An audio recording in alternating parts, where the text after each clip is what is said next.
When an extraterrestrial race requires their assistance, the former cast members of a space opera television series are forced to portray them as the actual thing, but they also need to protect the Earth and the alien race from a reptilian tyrant. Stick around to the end to see how their journey unfolds. Hello and welcome to Comedy Recap. Today we will give you a recap of the film Galaxy Quest. Spoilers ahead, obviously. Without further ado, let's dive right into it. The movie starts off with a bunch of people in a spaceship moving through space. A young member of the team informs Jason Nesmith, the commander, that they had made it, and all the other members of the team agree positively as well, but the commander disagrees with them, stating that something didn't feel right. A second after, an alarm on the ship goes off, and the young member, with a surprised reaction, informs his commander that whatever enemy they had escaped from before are now all over the area, to which another member suggests to surrender, but the commander denies his statement that they would never surrender, and orders his team to activate Omega-13, to which the scene transitioned to the line, "To be continued." The camera moves away from the line "To be continued" on a projector screen, where we hear a bunch of people cheering. A man walks to the mic and states that this was the premiere of the 92nd episode of a show called Galaxy Quest. The next scene is cut right into the dressing room besides the stage, which has a few actors from this show waiting anxiously for Jason. A few seconds later, Jason, who has the lead role as the commander, enters the dressing room with confidence, not realizing that he was late. Later, one by one the actors enter the spotlight on the stage, and each one of them rephrases their lines from the show. Next, the actors are seen to be sitting and giving autographs and interacting with their fans, which only Jason from the rest of the actors were enjoying. Jason, soon after leaving for the restroom, is met by a bunch of gray-suited people who in a robotic voice address themselves as being from another galaxy, and that they wanted to speak to him for an important reason, where Jason ignored them thinking they were just a bunch of dressed-up fans.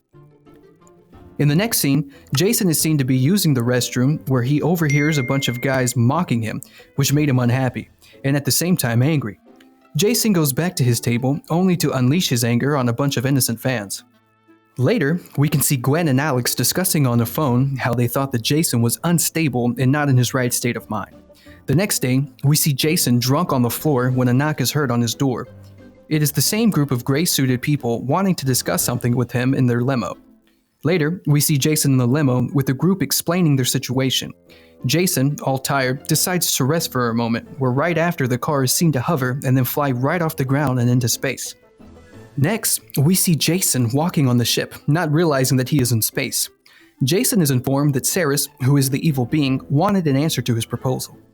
Jason, all impressed with the environment, meets Ceres, where Ceres demands Omega-13, to which Jason uncaringly responds. Jason decides to walk out back home, only to realize that he is in space, and is given a contacting device, where right after he is shot back to Earth after being covered in a jelly-like substance. He runs back to his co-actors, only to find himself colliding with a young boy with whom he swaps the contact device with a fake. Jason goes back to his co-stars and explains to them what happened to him, only to realize that they do not believe him. The co-stars went back to meet him, where they are surprisingly transported to the spaceship. They all start to interact with each other and realize that they are indeed in space. Jason wants to stick around a little bit. They're taken to a room that resembles their own studio, only to realize that this one had real equipment. Later, they are seen to be dining, and the ship is moving through space. Ceres contacts again and demands the Omega-13, whereafter Jason and the team are unable to fulfill the condition. Ceres starts to fire rockets at them. Jason and the team drive the ship away swiftly, with Ceres' ship right behind them. The ship moves through the Tothian minefield, which Jason mistook for a cloud. The mines in the minefield, being all magnetic, collide with and disable Jason's ship. All the members on the ship sit around a round table and discuss how to fix the ship. The foreign beings told Jason that they needed beryllium to make the ship work. They found a nearby planet that had beryllium. Jason and the team landed on the rocky planet and started to locate beryllium through a device given by the foreign beings. After wandering for a while, the team encounters a mine shaft where small, cute alien beings are seen. This is till these cute aliens devour one of their own injured ones. Too scared to continue, Jason told his team that they needed the beryllium sphere in any case. Jason and the group successfully find the beryllium sphere and start to roll it back, when the group left behind started to signal them for danger. Jason and the group rolled the sphere swiftly and were chased by the small but many alien beings, succeeded to secure the sphere due to some difficulties faced. Jason secured the ship, but got left behind by the beings, where one of the alien beings hit him with a rock, and Jason blacked out. Jason woke up with a hog-like creature sniffing his hair, only to find that he was in a pit for a fight against the hog-like creature, only to realize that a giant rock-like creature rose from behind and chased Jason. Jason and the team looked for a way to defeat it, and the rock giant grabbed Jason from the leg and swung him around. Jason, all hopelessly, requested Fred to help him to transport him back to the ship, where Fred initially hesitated, but finally managed to pull him up. Jason and the team celebrated, only to realize that Ceres had hijacked their ship. Jason, being scared, told Ceres that they were only actors from a television show. Ceres orders his troops to throw the team out into space. Along the way, Jason got struck with an idea to play a trick along with Alex in order to trick the troops. The trick was to fight with each other and then surprisingly attack the troops, lock them in deport room, and then finally launch them into space. Jason again came up with a planned with his team to shut down the nuclear reactor on the ship. Jason contacted Brandon back on Earth through the device that they swapped. Jason asked him for the guide to the nuclear reactor, and Brandon, being all full of knowledge of the show, guided them. Alex, along with the foreign being, managed to free other suffocating beings, while the other team members managed successfully to stabilize the air pressure on the ship. With 20 seconds left for the core to explode, Jason found the button to stop the explosion, only to find that it didn't work. Jason hugged Gwen hopelessly and found out that the timer stopped at the 1-second mark somehow. Fully confident that the foreign beings would handle the situation at the headship, Jason commanded his team to go back to their own ship and try to defeat Ceres.